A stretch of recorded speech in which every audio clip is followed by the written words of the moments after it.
It was a Tuesday, the kind of humid, heavy afternoon in Georgia where the air just sticks to your skin. My husband, Elias, and I had just moved into this cozy fixer-upper, dreaming of white picket fences for our 7-year-old Maya. Then we met him, the man in 4B. The first time he looked at Maya, it wasn't a neighborly wave, it was predatory. I felt it in my gut, that ancient maternal instinct that screams danger. Elias tried to be the bigger man, but I saw the record. I knew what he was. I walked right up to his porch, looked him dead in his cold gray eyes, and whispered, "If you even breathe the same air as my daughter, I will end you." He just smirked. 6 months later, the nightmare became real. Maya didn't come home from the park. We found her favorite blue ribbon, torn, lying near the woods behind his unit. The police took him in, but the lawyers started talking about lack of evidence and technicalities. I didn't cry, I didn't scream, I just waited. The day of the preliminary hearing, the air in that courtroom felt thin. He was sitting there, looking smug, whispered something to his lawyer, and actually laughed.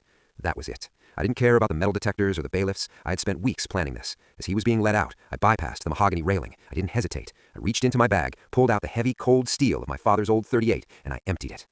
The silence after the shots was deafening. People expect you to feel regret, but as they tackled me to the floor, all I felt was peace. The justice system was going to let him walk, but I made sure he'd never walk again. The headlines called me a vigilante. The local moms called me a hero. A year later, thanks to a jury that refused to convict a mother for protecting her own, I walked out of those prison doors. Maya was waiting for me, and for the first time in a long time, we were finally safe.